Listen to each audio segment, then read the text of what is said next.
Subscribe to Cheating Tales Lab. Now let's begin. The fluorescent lights of St. Mary's Hospital corridor buzzed overhead as Everett Armstrong walked with measured steps, his leather shoes clicking against the polished floor. At 42, he carried himself with the quiet confidence of a man who'd built his own success from nothing. His dark hair showed traces of gray at the temples, and his sharp blue eyes missed little. He was here visiting Mrs. Chun, an elderly neighbor who'd broken her hip, bringing her the mystery novel she loved. "You're too kind, Everett," Mrs. Chun said, her wrinkled hand patting his. "Your boy Justin has your good heart." Everett smiled. "He's at Northwestern now, studying computer science. Top of his class." Pride colored his voice. Justin was everything to him. Smart, ambitious, and untainted by the cynicism that sometimes crept into Everett's view of the world. He'd raised Justin largely alone after his first wife, Sarah, died of cancer when the boy was only 7. Those had been brutal years, balancing his work as a forensic accountant with single fatherhood. But they'd grown close, developing the kind of bond that only shared hardship could forge. He'd met Diane Mayer 3 years ago at a charity gala. She was beautiful, elegant, and seemed genuinely interested in both him and Justin.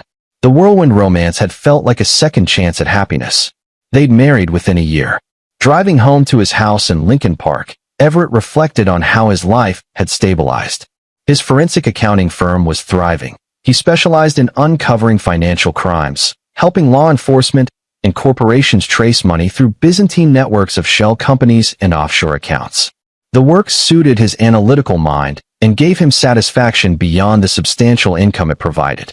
The house was dark when he arrived. Diane was visiting her mother in Naperville, or so she'd said. Everett loosened his tie and poured himself a bourbon, settling into his study. This was his sanctuary, lined with books on criminology, finance, and his secret pleasure, vintage crime novels. He appreciated the elegant simplicity of noir detective stories, where justice, though delayed, was inevitable. His phone showed a text from Justin. "Call you tomorrow, Dad. Need to talk about something." Everett frowned slightly. Justin's tone, even in text, seemed off. But it was late, past 11. He'd call his son in the morning. He was deep in a dreamless sleep when his phone shattered the silence. The screen showed 3:17 a.m. Justin's name glowed in the darkness. "Hey, buddy, you okay?" Everett's voice was thick with sleep. "Dad." Justin's voice was barely a whisper, tight with fear. "Dad, listen to me carefully. Don't trust Mom's family. The Mayers. They're planning something. I found." Static crackled through the line. "Justin? Justin, what's wrong? Where are you?" "Dad, I'm sorry. I should have told you sooner. Uncle Howard, he's not. They're all."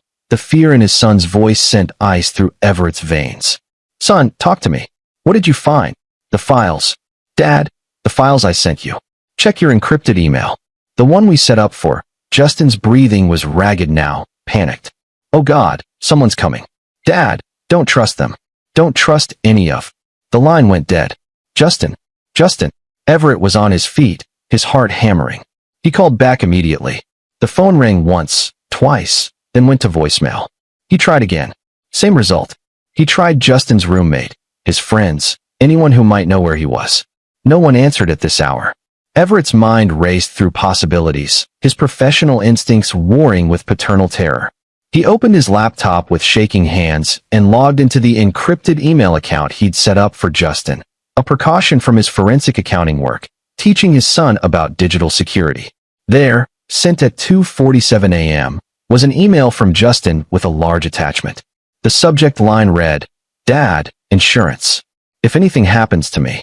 Everett's blood ran cold. He downloaded the file. It was locked with a password. He tried Justin's usual combinations. Nothing worked. He called the Evanston police, where Northwestern was located. They took his information but said without evidence of a crime, they couldn't do much until morning. They'd send a patrol car to Justin's apartment. Everett paced his study, still calling Justin's phone every few minutes. The sky began to lighten outside his window. He'd called Diane twice, but she hadn't answered either. Maybe her phone was off. At 7:30 a.m., his doorbell rang. Everett yanked the door open, hoping against hope it was Justin. Instead, Howard Mayer stood on his doorstep. Diane's older brother was a broad-shouldered man in his late 40s with slicked back hair, and a smile that never quite reached his eyes. He worked in real estate, or so he claimed, though Everett had always found him vague about the details. Everett. Howard's voice was somber, but something in his expression made Everett's stomach drop. Can I come in? Where's Justin? What happened? Howard stepped inside, his face arranged in an expression of sympathy that looked rehearsed. I'm so sorry, Everett. There's been an accident. Last night, around 3 in the morning. Justin's car went off the road in Evanston, near campus. He paused, placing a heavy hand on Everett's shoulder. He didn't survive. I'm so sorry. The world tilted. Everett gripped the doorframe, his knuckles white. What? No. I just talked to him. At 3. He called me. The accident happened just after 3, Howard said smoothly. Maybe he called while driving. Lost control. Hit a tree. The impact was instant, Everett. He didn't suffer. Every instinct Everett had developed over 20 years of uncovering lies and fraud screamed at him. Howard was lying. The timeline didn't match. The convenient explanation. The slightly too perfect sympathy. But grief and shock threatened to overwhelm his analytical mind. His son. His boy. I need to see him. Which hospital? The body was taken to the Cook County Medical Examiner's office. Diane is on her way there now. She wanted me to come tell you in person. To be here for you. I need to go there. Now. Everett grabbed his keys. Of course. I'll drive you. You're in no state. I'll drive myself. Everett's voice was steel. He couldn't bear to be in a car with Howard Mayer right now. Couldn't trust himself not to ask the questions burning in his mind. As he drove toward the medical examiner's office, one hand on the wheel and the other repeatedly calling Justin's phone, Everett forced himself to think. If Howard was lying, and every fiber of his being said he was, then what really happened?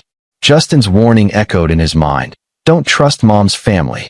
At a red light, he called Northwestern Hospital, the closest to campus. I'm inquiring about a patient, Justin Armstrong. He would have been brought in early this morning, car accident victim. Let me check, sir. A pause. I'm sorry, we have no patient by that name admitted this morning. He called Evanston Hospital. Same response. He called St. Francis in Evanston. Nothing. His hands tightened on the wheel. Howard had said the body went straight to the medical examiner.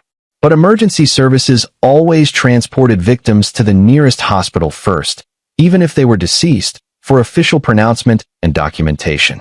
There had been no accident, which meant Justin's warning was real, which meant his son was either in terrible danger, or they'd already killed him. Everett pulled over, his breathing ragged. He forced down the grief, trying to choke him. Later. He could break later. Right now, he needed to think like a forensic accountant, not a father. He needed to find the truth.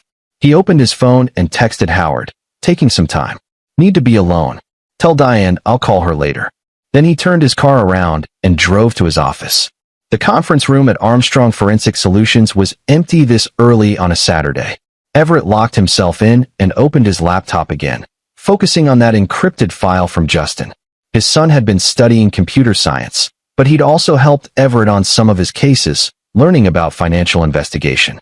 What would Justin use as a password for something this important? He tried combinations of dates, names, inside jokes. Nothing. Then he remembered. When Sarah was dying, she'd made Everett promise to always protect Justin. Her last words to their son had been in Italian, her grandmother's language. Sii forte, cucciolo. Be strong, little cub. Everett typed, Sia forte cucciolo. The file opened.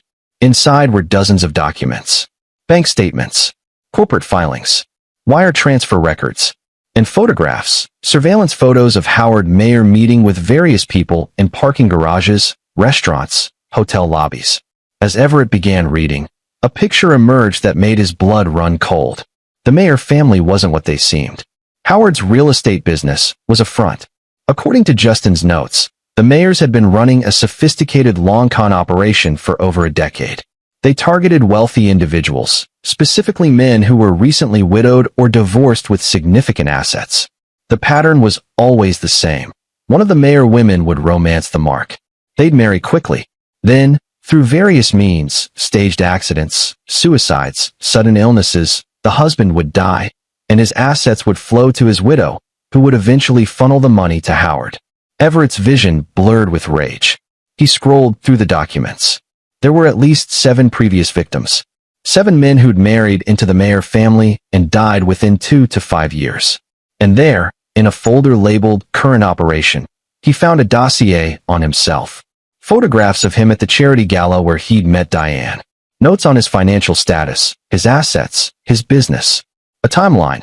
Marriage month 1 to 12. Establish trust. Year 2. Isolate from outside relationships. Year 3. Adjust insurance policies. Year 3 to 4. Execute. They were in year 3. Everett's hands trembled as he read Justin's final note. Dad, I'm sorry I didn't tell you sooner. I wanted to be sure. I've been investigating since I found some of these documents in Uncle Howard's office last Christmas. I made copies, tracked the money. They're planning to kill you. Probably make it look like suicide or an accident. I was going to come home this weekend to show you everything in person, but I think they know I found out. Howard's been watching me. Dad, I'm scared. I'm going to Uncle Terry. He's the only one who got away. Terry Drake. The name hit Everett like a punch. Diane had mentioned an uncle briefly, years ago. He'd left the family after some falling out, moved out west. She'd said they didn't speak to him anymore. Everett had never thought to investigate his wife's family. He'd been too consumed by his feelings for Diane, too grateful for a second chance at happiness, too trusting. He'd been a fool, but his son had been smarter, braver. And now Justin was either dead or in hiding, and Everett had to find out which. He pulled up a database he used for skip tracing, entering Terry Drake's name along with the limited information he had. It took an hour of searching, but he finally found an address in Bozeman, Montana. Terry Drake, age 54, lived on a small ranch outside the city. Everett booked the next flight to Bozeman, then began methodically photographing every page of Justin's file with his phone. He uploaded the photos to 3 different encrypted cloud services, then sent the login credentials to his own attorney, Luther Lyons, with instructions to open them if anything happened to him. Only then did he return Diane's calls. Everett, where are you? Her voice was thick with tears, real or manufactured. He couldn't tell anymore. Howard told me about Justin. I'm at Mother's. Please come. We need to be together. I can't, Diane. I need time. I'm going away for a few days. What? Everett, our son just died. You can't. I'll call you. He hung up. His phone immediately rang again. Howard. Everett let it go to voicemail, then powered off the device entirely. He removed the battery and left the phone in his office safe. At a convenience store, he bought a burner phone with cash. Then he went home, packed a bag, and drove to O'Hare International Airport. As he sat in the terminal waiting for his flight, Everett allowed himself to feel the full weight of what he'd learned. For 3 years, he'd shared his bed with a woman who was planning his murder. He'd welcomed her family into his home, his life. They'd smiled at him over Thanksgiving dinner while plotting to steal everything he'd built. And Justin had known, had tried to protect him, had risked his own life to gather the evidence. If his son was dead, Everett would make them pay in ways they couldn't imagine. But first, he had to know. He had to find Terry Drake and learn the truth. The ranch house sat at the end of a long dirt road, surrounded by Montana wilderness. Mountains loomed in the distance under a sky so vast, it made Chicago feel claustrophobic. Everett had rented a car in Bozeman and driven the 40 minutes to Terry Drake's property, his nerves wound tight. He knocked on the door. No answer. He knocked again, harder. The door opened to reveal a weathered man with a salt and pepper beard and eyes that held the wariness of someone who'd seen too much. He held a shotgun loosely in his right hand. Terry Drake. Who's asking? My name is Everett Armstrong. I'm married to Diane Mayer. Or I was. I'm not sure anymore. Everett met the man's gaze steadily. My son Justin came to you. Or was planning to. I need to know if he made it. Something shifted in Terry's expression. He lowered the shotgun. You better come in. The interior of the house was sparse but comfortable, filled with books and hunting trophies. Terry gestured to a chair and sat across from Everett, studying him. How did you find me? My son left me files. Evidence about the Mayer family. What they've been doing. Terry's jaw tightened. So you know? Some of it. Not all. My son is missing. Howard claims he died in a car accident, but there was no accident. I need to know if he came here. He's here. Terry's words hit Everett like a shock of electricity. He's alive. He showed up 2 days ago, drove straight through from Chicago. He was being followed, but he lost them in Wyoming. Everett's vision swam. He's alive? He's really alive. He's sleeping right now. The kid was exhausted, terrified. But yeah, he's safe. Everett dropped his face into his hands. The relief, so overwhelming, he couldn't speak. His son was alive. Everything else could be dealt with, but Justin was alive. I need to see him. Soon. Let him rest a bit longer. He's been through hell. Terry poured 2 glasses of whiskey from a bottle on the shelf. But first, you and I need to talk. Because if you're here, that means they've already made their move. And you need to understand exactly what you're up against. Everett took the whiskey, his hands steadier now that he knew his son was safe. Tell me everything. Terry settled back in his chair, his eyes distant. I married into the Mayer family 30 years ago. Fell hard for a woman named Patty Mayer, Howard's sister. Beautiful, charming, everything I thought I wanted. We had a daughter together, Courtney. He paused, pain flickering across his face. Took me 5 years to realize what they were doing. The Mayers aren't just con artists, Everett. They're predators. They've been doing this for generations, always targeting men with money. The women marry them, the family bleeds them dry, then they dispose of the husband and move on. How many? Everett asked. That I know of. At least 20, going back to Howard's father. Probably more. They're good at covering their tracks, spreading out the deaths across different states, making each one look different. Car accidents, suicides, heart attacks, drownings. They've had medical examiners on payroll, cops, lawyers. They've built a network. How did you get out? I didn't, not at first. They tried to kill me. Made it look like a suicide attempt. I was supposed to hang myself in our garage. Terry's voice was flat, emotionless. But my daughter found me before I lost consciousness. She cut me down, called 911. She was only 8 years old. He refilled his glass. I woke up in the hospital, and I knew Patty had done something to me. I'd been drugged, but I couldn't prove it. So I played along. Went to therapy. Took my antidepressants. And I planned. What did you do? I liquidated everything I could without them noticing. Moved money into accounts they didn't know about. Then I took Courtney, and we ran. Disappeared in the middle of the night. Changed our names, started over. They looked for us, but I was careful. It's been 23 years. Your daughter. She's in Seattle now. Married. Has kids of her own. She doesn't talk to me much. What I put her through, running, always looking over our shoulder. Terry's voice cracked. But she's alive. She's safe. That's what matters. Everett absorbed this, his mind cataloging every detail. Why didn't you go to the police? With what evidence? I had nothing. And like I said, they have cops on the payroll. I tried once, anonymously. The detective who took my call, he was dead 2 weeks later. Boating accident. Terry's smile was bitter. I learned to keep my head down and my mouth shut. But Justin found evidence. Real evidence. Financial records, photographs. That kid is smarter than I ever was. And braver. He put himself at risk to protect you. Terry stood. Come on. Let's see if he's awake. They walked down a hallway to a back bedroom. Terry knocked softly, then opened the door. Justin sat on the bed, his laptop open, headphones on. When he saw Everett, his face crumpled. Dad. Everett crossed the room in 3 strides and pulled his son into his arms. Justin was shaking, and Everett realized he was too. They held each other, and Everett felt tears on his face that he didn't bother to wipe away. I'm sorry, Justin whispered. I should have told you sooner.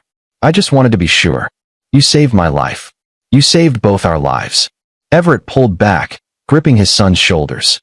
You did exactly right. Justin wiped his eyes. They know I took the files. Howard's been calling my roommate, my friends. They're looking for me. Let them look. You're safe here. Everett turned to Terry. How long can we stay? As long as you need. This place is off the grid. No paper trail connecting me to you or the Mayers. For the next several hours, the 3 of them sat around Terry's kitchen table, going through everything Justin had discovered. The younger Armstrong had been meticulous, documenting patterns, tracking money through shell corporations and offshore accounts. It started when I went to Uncle Howard's office last December, Justin explained. Remember? Diane asked me to pick up some documents for her while I was home for Christmas break. I remember. Everett had thought nothing of it at the time. I got there early, and Howard wasn't in yet. His assistant let me wait in his office. I was bored, and I noticed his computer was still logged in. I know I shouldn't have, but Justin looked guilty. I started poking around. Just curious. And I found a folder labeled Armstrong. What was in it? Everything about you. your financial statements, your business records, your insurance policies, and a document called Timeline that laid out their whole plan. It spooked me, so I copied it to a flash drive. Then I started digging deeper. Justin pulled up a spreadsheet on his laptop. Look at this. These are the other men who married into the Mayer family in the last 15 years. 7 of them. All dead within 5 years of marriage. All of them wealthy. And look at what happened to their assets. He showed them a flow chart of money movements. In each case, the widow had inherited. Then gradually the money had been distributed to various Mayer family members through loans, business investments, and property transactions. They're good at making it look legitimate, Justin said. But if you track it all, the pattern is clear. They're a criminal enterprise disguised as a family. Terry leaned forward. Did you find anything about the deaths? How they did it? Some. They used different methods to avoid pattern detection. But there's one name that keeps appearing in the background of several cases. Justin pulled up another file. Dr. Angelo O'Neill. He signed off on at least 3 of the death certificates, always ruling natural causes or accident. And he's received significant payments from Mayer family accounts. A corrupt medical examiner, Everett said. That's how they get away with it. Not just him. There's also a private investigator named Willard Larkin who's on their payroll. And a lawyer, Mohammed Casey. They've built an entire support network. Everett felt cold fury building. The Mayers weren't just murderers. They were organized, professional, and they'd been doing this for decades with impunity. What was their plan for me, he asked. Justin hesitated. According to the timeline, they were going to stage a suicide this summer. Make it look like you were depressed about work stress. Maybe set up some fake financial problems first to establish motive. Diane would find you in your study. She'd inherit everything. The house, your business, your life insurance. And then I'd disappear too, Everett said quietly. Once the estate was settled. They might have let you live, Terry said. If you were properly broken. If they thought you'd never figure it out. But guys like us. He shook his head. We asked too many questions. We're too much of a liability. Everett stood and walked to the window, looking out at the Montana wilderness. Somewhere back in Chicago, Howard and Diane were probably wondering where he was, adjusting their plans, perhaps accelerating their timeline. They thought he was just another Mark.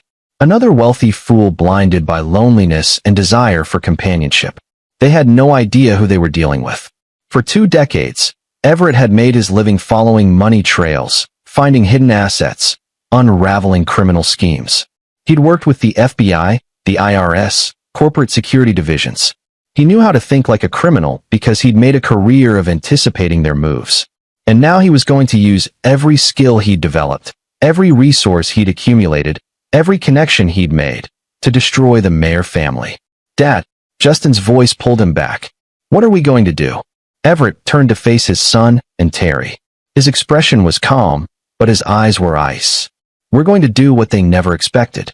We're going to turn their own game against them. He sat back down. But we need to be smart about this. If we go to the police with what we have, they'll lawyer up, destroy evidence, maybe even use their connections to make the case disappear. We need more than financial records. We need confessions, Terry said. Evidence that can't be explained away. Exactly. Everett's mind was already working through possibilities. And we need to hit them where it hurts most. Their money. Their network. Their reputation. How? Justin asked. The same way I've taken down every other criminal organization I've investigated. We follow the money, we identify the weak links in their network, and we make them turn on each other. Everett pulled out his burner phone. But first, I need to make some calls. I have friends in federal law enforcement, people who owe me favors. People the Mayers can't touch. Over the next hour, he reached out to contacts carefully. Special Agent Lowell Murray at the FBI, who'd worked with him on a major fraud case 3 years ago. An IRS investigator named Adam Rogers. A federal prosecutor, Christoph Tompkins, who'd used Everett's testimony to win several high-profile cases. He explained the situation in broad strokes, sent encrypted copies of Justin's files, and asked for their help. Each one agreed to look into it quietly, to build a case without tipping off the Mayers or any local law enforcement who might be compromised. But official channels would take time. Investigations, warrants, grand juries. The wheels of justice turned slowly. Everett wanted something more immediate. Something personal. I'm going back to Chicago, he announced. What? Dad, they'll kill you. They'll try. But they think I'm broken up about your death. They think I'm vulnerable, grieving, not thinking clearly. That gives me an advantage. Everett's smile was predatory. I'm going to play the grieving father. I'm going to let them think their plan is working. And while they're congratulating themselves, I'm going to dismantle everything they've built. Terry studied him. You have a plan. The beginnings of one. But I'll need your help. Both of you. Anything. Justin said immediately. You need to stay here, stay safe.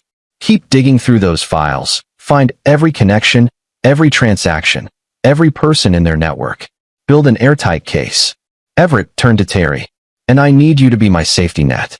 If something goes wrong, if I disappear or they make a move against me, you get everything we have to the FBI. Done. There's one more thing. Everett pulled up a file on his phone. The mayors have assets. Lots of them, hidden in various places. I want to identify all of them. Properties, accounts, investments. Everything. Why? Justin asked. Because money is their power. It's how they buy cooperation, silence, protection. Take away their money, and they're just murderers without resources. Everett's voice was hard. I'm not just going to send them to prison. I'm going to destroy them financially. I'm going to take everything they've stolen and make sure they lose it all. Revenge, Terry said quietly. Justice, Everett corrected. For all the men they've killed. For all the families they've destroyed. They've been getting away with this for decades. That ends now. As the sun set over the Montana mountains, Everett began to formulate his plan. It would be dangerous. It would require him to deceive people he'd thought he loved, to manipulate a family of skilled manipulators, to play a role while gathering evidence. But he'd been in his son's position once, helpless and afraid as cancer took his first wife. He knew what it meant to feel powerless against an implacable enemy. This time would be different. This time, he had the power. He had the knowledge. And he had the will to do whatever was necessary. The Mayer family had made their worst mistake when they underestimated Everett Armstrong. They were about to learn that mistake would cost them everything. The flight back to Chicago gave Everett time to refine his strategy. He'd left his rental car at the airport in Bozeman, wiped it clean of prints, and taken a series of connecting flights to obscure his trail. By the time he landed at O'Hare, it was late Monday evening, nearly 72 hours since Justin's warning call. He retrieved his phone from his office safe and powered it on. Immediately, it exploded with messages and voicemails. Diane, Howard, even Diane's mother, Eunice Mayer, all trying to reach him. He listened to a few. Diane's voice progressed from concerned to angry to worried again. Howard's messages had an edge to them, a careful probing. Everett, we're concerned about you. Call us back. We're family. We need to stick together in this difficult time. Family. The word tasted like poison now. Everett called Diane. She answered on the first ring. Everett. Thank God. Where have you been? I've been losing my mind with worry. I'm sorry.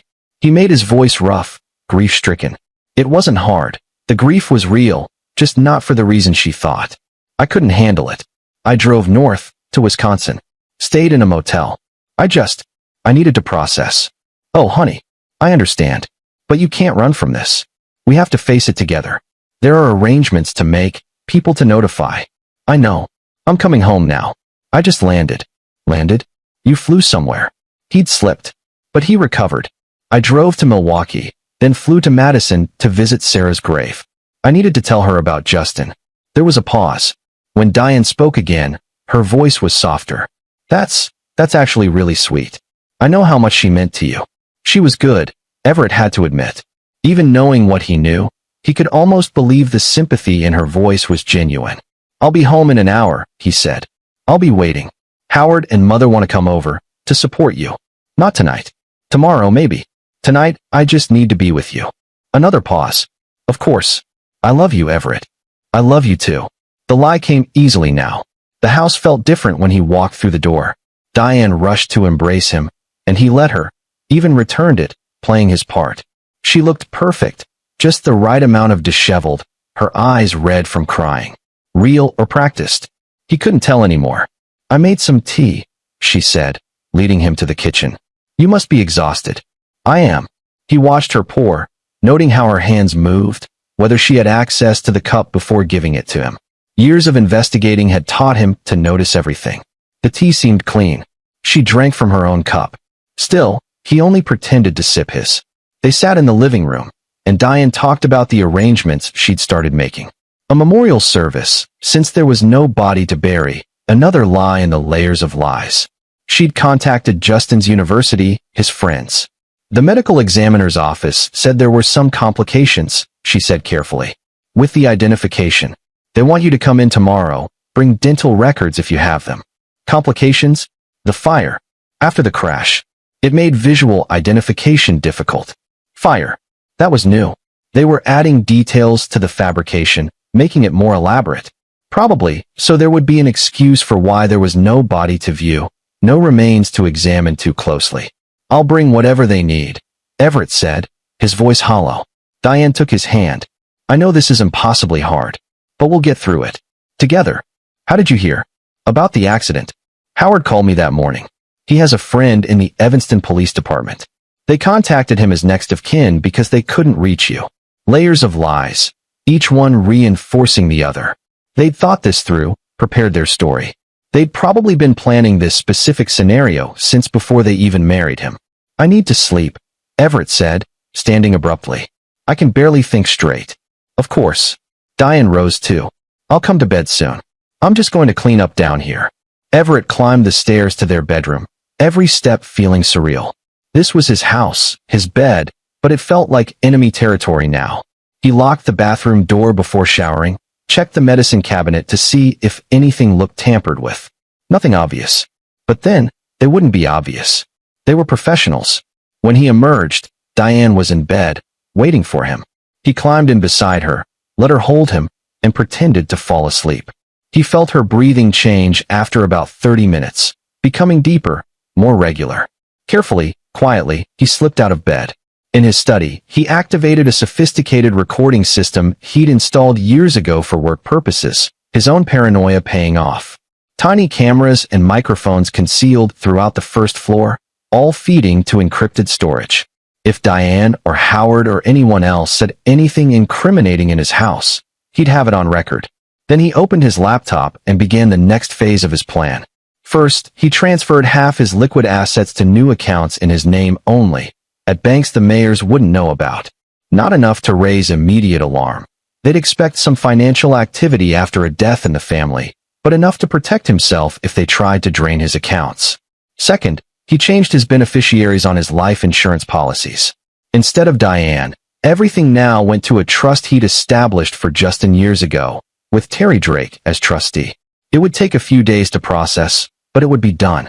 Third, he sent encrypted messages to Lowell Murray at the FBI and the others, updating them on the situation.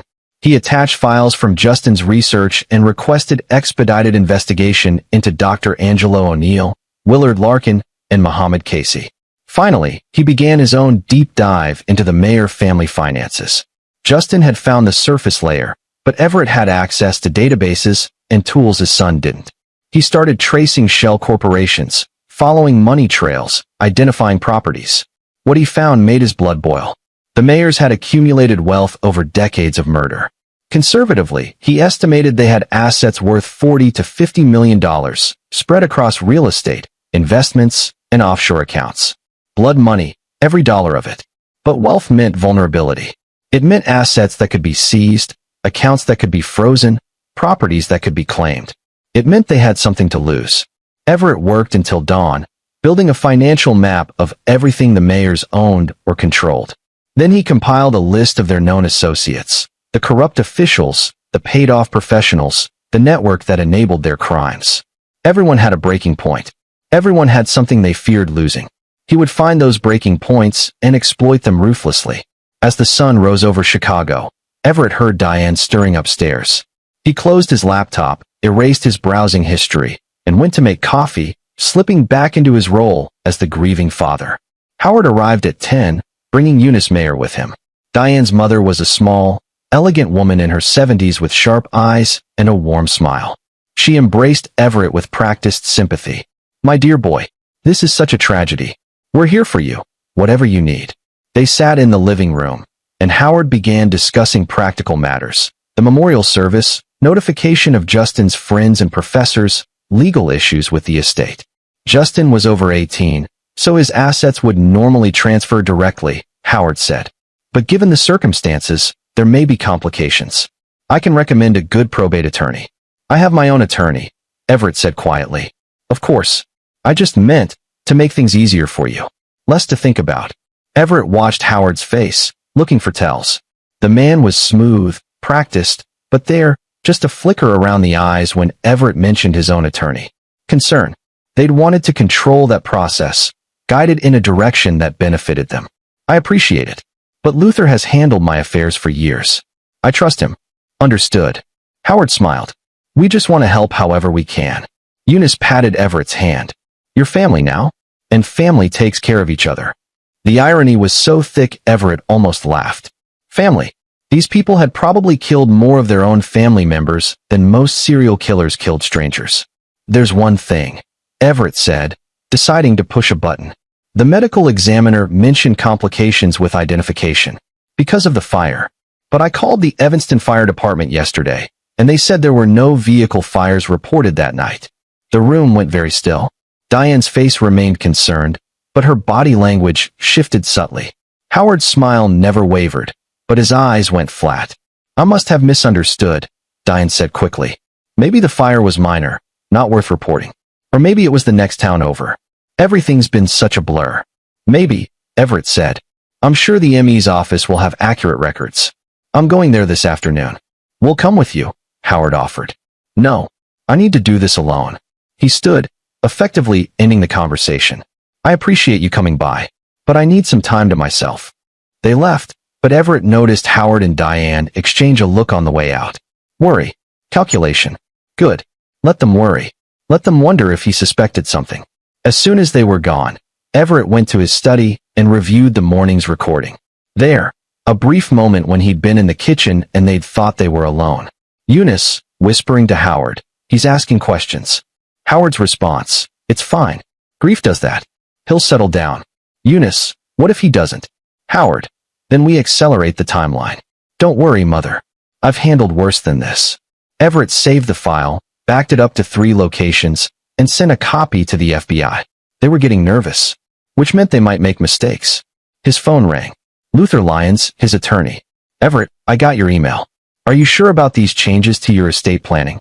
Absolutely. Can you execute them this week? Yes, but is everything all right?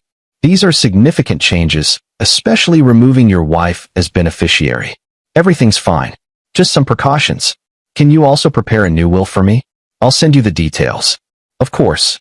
After hanging up, Everett sent Luther a draft while that left everything to Justin, with Terry Drake as executor.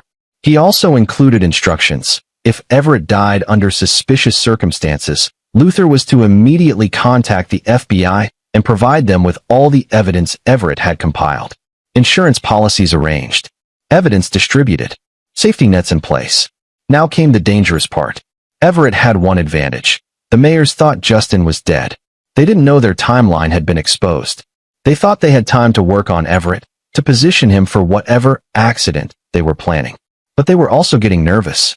Howard's comment about accelerating the timeline suggested they might move faster than originally planned, which meant Everett had to move even faster. He made another call, this time to an old contact from his early days investigating organized crime, Rogelio Kinney, a private investigator with a flexible moral code and an impressive network of informants. Rogelio, I need information, and I need it quietly. Everett Armstrong. Haven't heard from you in years. What do you need? Everything you can find on a man named Willard Larkin. He's a PI, probably has a criminal record, works for some unsavory clients. I need to know who he's afraid of, what he's hiding, where his pressure points are. This legal? Does it matter? Rogelio laughed. Not particularly. Give me 48 hours. Next, Everett researched Dr. Angelo O'Neill. The medical examiner had been signing fraudulent death certificates for the Mayers for years, which meant he was either being paid extremely well or they had leverage on him. Everett pulled the doctor's professional history, looking for anomalies. There, 3 years ago, O'Neill had faced a malpractice lawsuit that was settled out of court for an undisclosed sum. The plaintiff's attorney was Mohammed Casey, the lawyer connected to the Mayers. Interesting. So the Mayers had helped O'Neill with a legal problem, and now he was in their pocket. Everett dug deeper into that malpractice case, pulling court records and news articles. A patient had died on O'Neill's table during a routine surgery, and the family had sued for negligence. The case had been damning. Evidence suggested O'Neill had been intoxicated during the procedure. But the evidence had mysteriously disappeared before trial, and the family had settled for a fraction of what they might have won.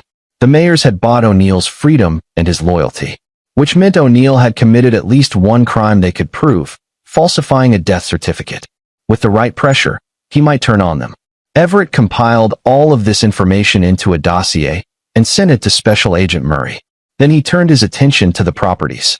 Justin's research had identified several real estate holdings in the Mayer name: a commercial building in Des Plaines, a vacation home in Lake Geneva, an apartment complex in Aurora. But Everett suspected there were more, hidden behind corporate names. He spent hours tracing property records, looking for patterns. A limited liability company called Midwestern Holdings LLC owned several properties in the Chicago area. The registered agent was Muhammad Casey, the Mayer family lawyer. Bingo! Everett pulled records on every property Midwestern Holdings owned. 10 buildings total, worth an estimated $15 million. Rental income from these properties likely provided a significant portion of the Mayer family's cash flow. What would happen if that cash flow suddenly stopped? Everett began researching each property, looking for violations, building code issues, tax delinquencies, environmental problems. He found plenty. The Mayers had been cutting corners, ignoring maintenance, maximizing profits at the expense of tenant safety. He compiled another report, this one detailing every violation he could find, and prepared to send it to the appropriate city and county authorities. But not yet. Timing was crucial. Over the next 3 days, Everett played his role perfectly.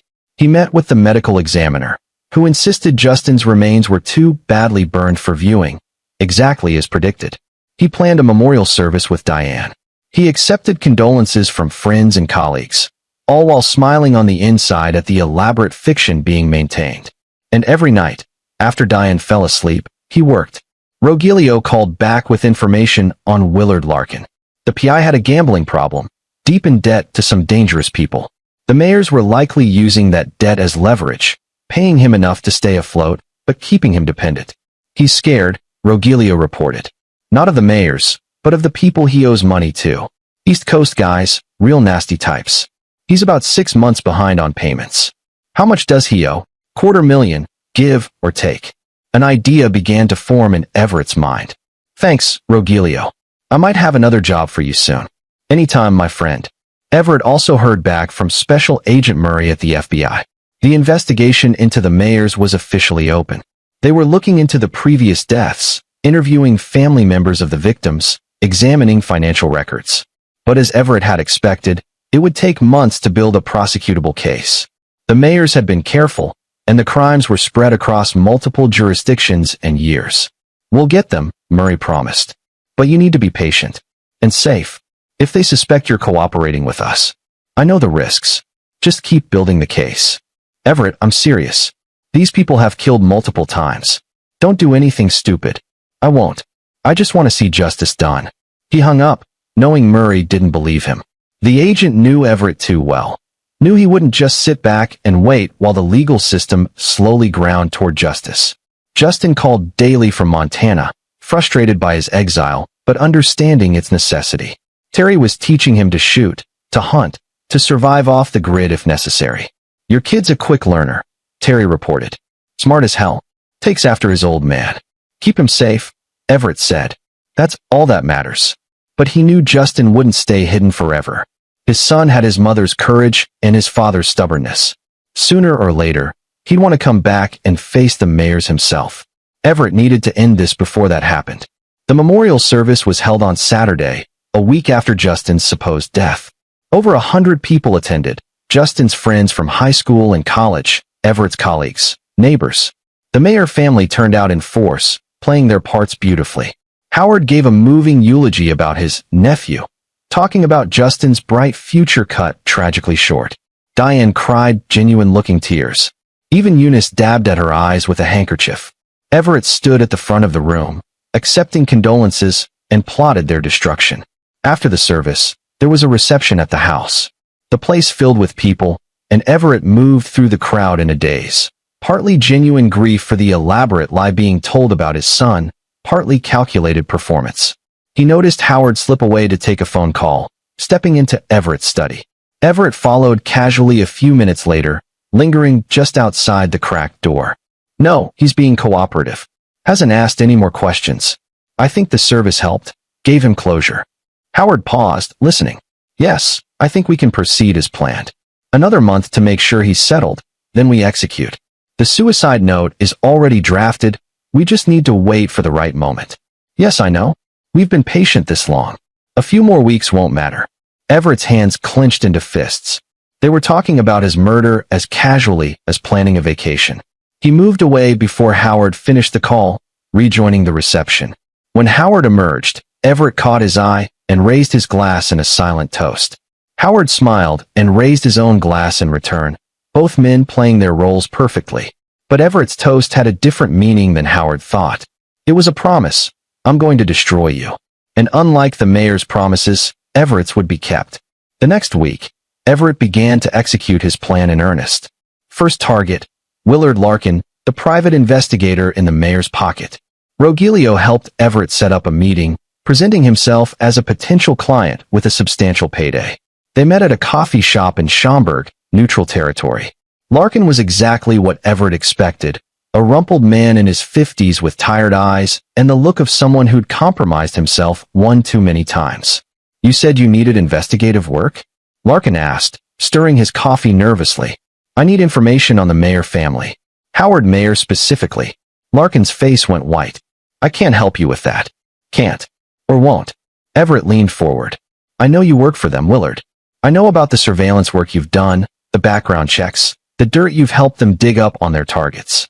I also know about your gambling debts. Who the hell are you? Someone who can make your problems go away. Or make them much, much worse. Everett slid a folder across the table. That's $250,000 in bearer bonds. Enough to pay off everyone you owe. In exchange, I want everything you have on the Mayer family. Every file, every recording, every piece of dirt you've helped them collect over the years. Larkin stared at the folder like it might explode. They'll kill me. They'll never know it was you. And even if they did, you'll be somewhere they can't reach you. I can arrange that too. Or, Everett pulled out his phone and showed Larkin a photo of himself with 3 dangerous-looking men.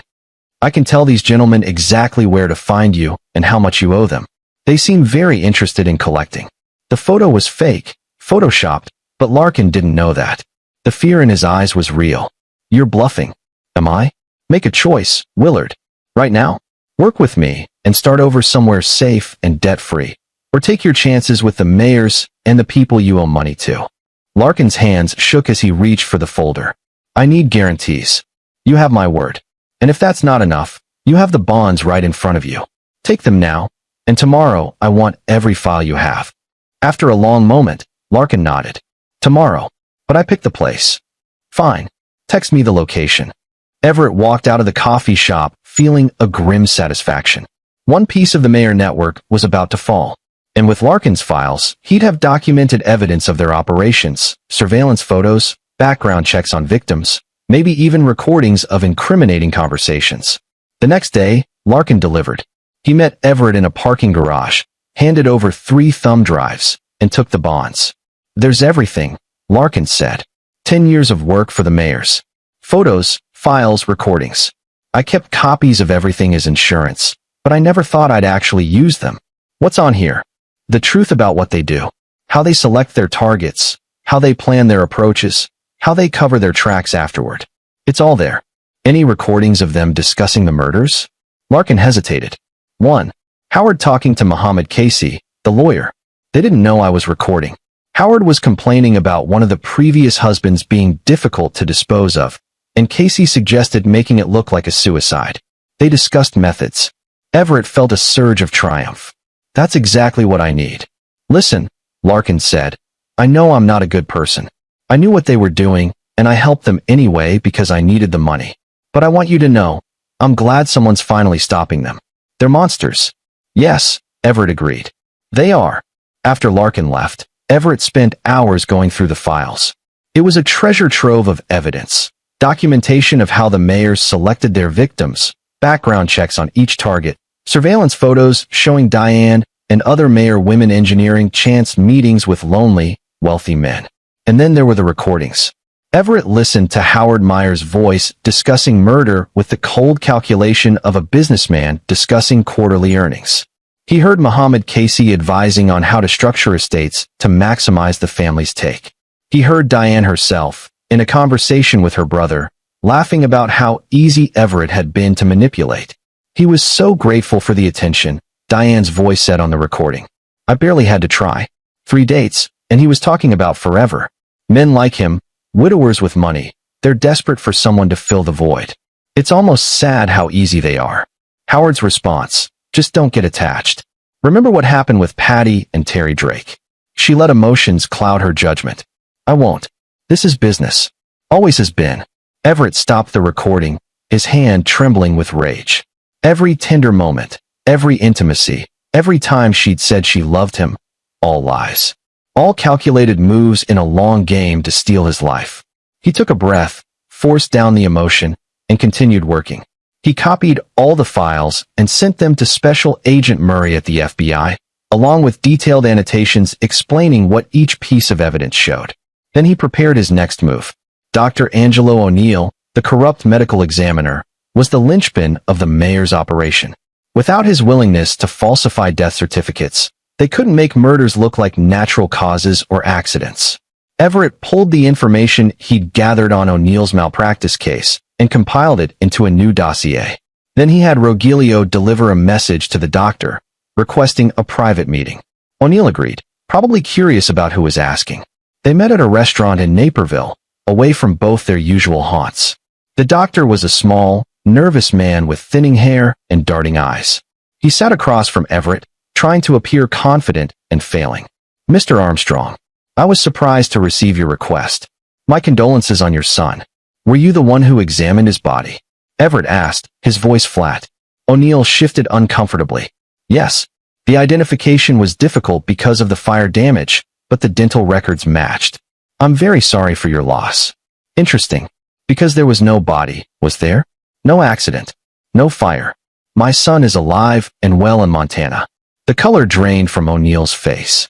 I don't know what you're talking about. Everett slid a folder across the table. That's everything I have on your malpractice case from 3 years ago. The patient who died because you were drunk during surgery. The evidence that disappeared before trial. The settlement that should have ruined you, but somehow didn't. O'Neill's hands trembled as he opened the folder. The Mayers made that go away, Everett continued. And in exchange, you've been signing fraudulent death certificates for them ever since. At least 7 that I know of. Probably more. You can't prove. I can prove all of it. I have your signature on death certificates for bodies that don't exist or don't match the reported cause of death. I have financial records showing payments from Mayer family accounts to you. I have recordings of you discussing this arrangement with Howard Mayer. That last part was a bluff. Larkin's recordings didn't include O'Neill. But O'Neill didn't know that. The doctor slumped in his chair. What do you want? I want you to tell the truth. I want you to go to the FBI and confess everything. Every death certificate you falsified, every murder you helped cover up. In exchange, I'll help you get immunity. You'll lose your medical license, but you won't go to prison. If I do that, the Mayers will kill me.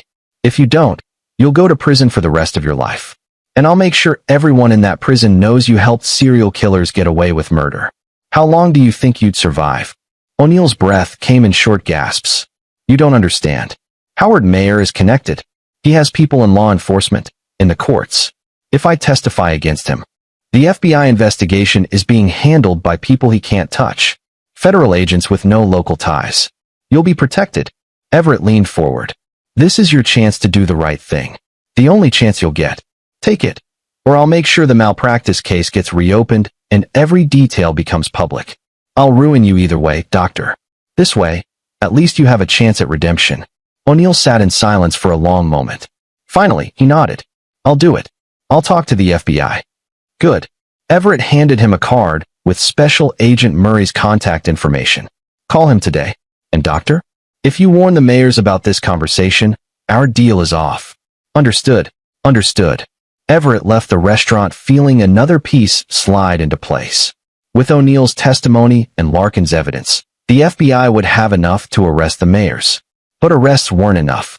He wanted them destroyed completely, financially, socially, every aspect of their lives dismantled. That night, he initiated the next phase. He filed complaints with the City of Chicago's building department about every mayor property that had code violations. He filed tax fraud reports with the IRS based on discrepancies he'd found in their corporate filings. He sent anonymous tips to investigative journalists about the pattern of deaths surrounding the Mayer family. Then he went after their money directly. Using information from Larkin's files, Everett identified the Mayers' main offshore accounts. They kept several $1 million in banks in the Cayman Islands and Switzerland, money they'd stolen from their victims over the years. Everett had contacts in international banking enforcement, relationships built over 2 decades of tracking dirty money.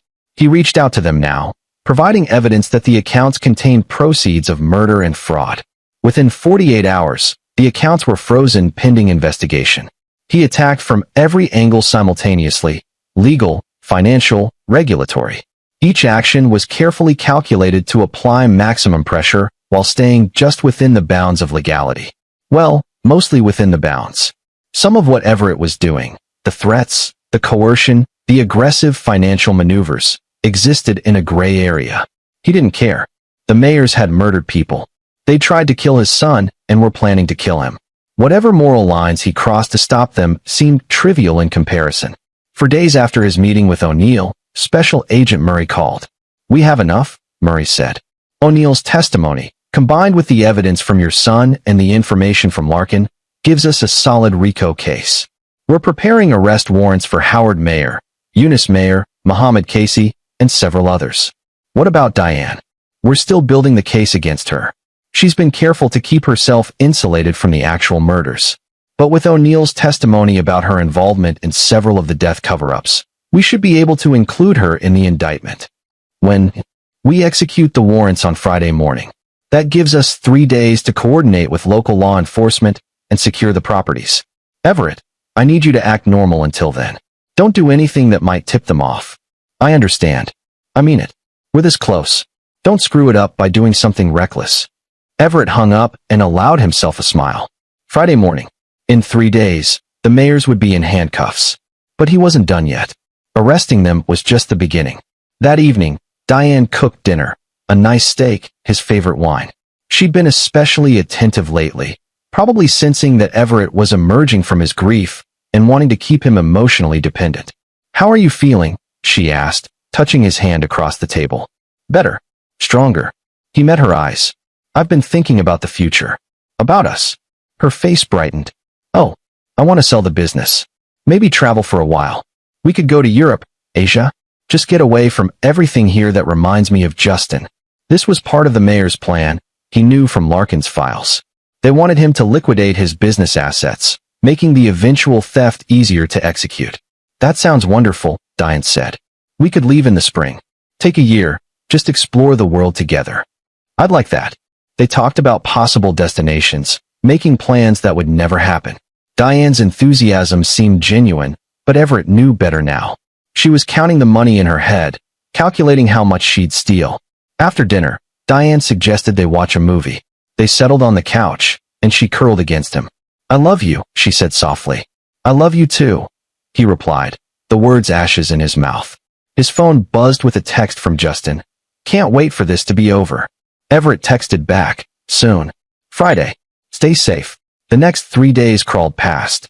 Everett went through the motions: work meetings, dinners with Diane, a lunch with Howard where they discussed estate planning. All the while, he knew what was coming. Thursday night, he told Diane he had an early meeting Friday morning and would be leaving before she woke up. "Okay," she said, kissing him goodnight. "Drive safe." "I will." He lay in bed beside her, counting the hours until dawn. His go-bag was packed and hidden in his car: clothes, cash, burner phones, copies of all his evidence. Just in case. At 5 a.m., he slipped out of bed and dressed quietly. Diane didn't stir. He looked at her one last time. This woman he'd thought he loved. This woman who'd planned to murder him. Then he left the house and drove to a hotel in Rosemont, where he'd watched the arrests happen remotely. At 6:30 a.m., Special Agent Murray called. "We're moving in now." Everett turned on the news. watching from his hotel room as FBI agents descended on the Mayer family properties. Howard Mayer was arrested at his office, Eunice at her home, Muhammad Casey in his law office, and Diane was taken into custody at Everett's house, still in her bathrobe, her face shocked and furious as agents led her to a waiting car. The news anchors reported that federal authorities had broken up a long-running criminal enterprise involving multiple murders. Details were still emerging, but sources said the case involved a family that had been killing people for their money for decades. Everett watched it all with cold satisfaction. But he wasn't done. While the Mayers sat in federal holding cells, Everett executed the final phase of his plan. He'd arranged for every piece of evidence about their crimes, the recordings, the financial documents, the surveillance photos, to be released to the media. By Friday afternoon, the story was everywhere. Cable news ran segments about the Black Widow family. Newspapers published exposés with photos of the victims, timelines of the murders, interviews with the families who'd lost loved ones. The Mayers were destroyed in the court of public opinion before they ever set foot in an actual courtroom. And their money. Everett had arranged for every asset to be frozen, seized, or tied up in civil lawsuits from the victims' families. Properties were placed in receivership. Bank accounts were locked. Even the personal belongings in their homes were subject to asset forfeiture. By the time Everett was done, the Mayers had nothing left but the prison jumpsuits they'd be wearing for the rest of their lives. 6 months later, Everett sat in a federal courtroom and watched as the Mayer family was sentenced. Howard Mayer, life in prison without parole for 8 counts of murder, plus additional charges of racketeering, fraud, and conspiracy. Eunice Mayer, 40 years for conspiracy to commit murder and racketeering. Diane Armstrong, 30 years for conspiracy to commit murder, fraud, and accessory to murder. Muhammad Casey, 20 years for conspiracy and obstruction of justice. Dr. Angelo O'Neill received immunity for his testimony, but lost his medical license permanently. Willard Larkin was never charged. Everett had kept his promise. As the sentences were read, Everett felt Justin's hand on his shoulder. His son had returned from Montana for the trial, testifying about what he'd discovered and how he'd been forced to flee. The Mayers showed no emotion as they were led away. Diane looked at Everett once, her eyes full of hate and something else, respect, perhaps, or recognition that she'd been beaten at her own game. Everett met her gaze without flinching. He didn't smile, didn't gloat. He simply watched as she was taken away to begin her 30-year sentence. Outside the courthouse, reporters swarmed them. Everett gave a brief statement, thanking the FBI and the judicial system. He didn't mention his own role in bringing down the Mayers, though Murray had quietly acknowledged that without Everett's investigation, they might never have built a case. Driving home with Justin, Everett felt a weight lift that he'd been carrying for months. "It's over," Justin said. "Yes, it's over. What are you going to do now?" Everett had been thinking about that. "I'm selling the house. Too many bad memories. Maybe buy something smaller. And I think I'm going to shift my business focus, work more with law enforcement, help them investigate cases like this. There are probably other families like the Mayers out there. Other people who need justice." "That sounds good, Dad. What about you?" "Back to school. Actually, I've been thinking." Justin smiled. "Maybe I could join your business. You taught me a lot about investigation. I'd like to learn more. We could be a team." Everett looked at his son, no longer the scared kid who'd called at 3 a.m., but a young man who'd shown remarkable courage and intelligence under pressure. "I'd like that. I'd like that a lot." They drove in comfortable silence for a while. Then Justin asked, "Did you ever love her?" "Diane." Everett considered the question. "I loved who I thought she was. But that person never really existed. She was always just playing a role." "I'm sorry. Don't be. She taught me an important lesson. Trust has to be earned, not given freely. And the people who truly deserve our trust prove it through their actions, not their words. Like Terry Drake. Like Terry. And like you, son. You saved my life. I won't forget that." Back at the house, soon to be his former house, Everett found a letter waiting for him. It was from Terry Drake. "Everett," it read, "I heard about the convictions. Congratulations. You did what I never could. You made them pay for everything they've done. My daughter called me after seeing the news. We talked for the first time in 5 years. She said she's proud of me for helping you and Justin. It's not much, but it's a start. Thank you for giving me a chance to do the right thing, even if it came 20 years too late. If you ever need anything, you know where to find me. Terry. Everett set the letter down, feeling a sense of completion. Justice had been served. The Mayers would spend the rest of their lives in prison, their reputations destroyed, their stolen wealth redistributed to their victims' families. Everett had lost his marriage, his trust and love, 3 years of his life to a lie. But he'd gained something too, the knowledge that he could fight back against monsters and win, that he could protect the people he loved, that even when the world seemed darkest, there was still justice to be found. And most importantly, he still had his son. Everything else was just noise. Justin called him from the kitchen. Dad, I'm making dinner. Your favorite, Mom's recipe. Sarah's, I mean. Everett smiled. I'll be right there. He took one last look around the house he'd shared with Diane, then closed that chapter of his life and walked toward the kitchen, toward his son, toward the future. Behind him, the past crumbled to dust. Ahead, a new beginning waited. And Everett Armstrong, who had faced down serial killers and won, was ready for whatever came next. This is where our story comes to an end. Share your thoughts in the comments section. Thanks for your time.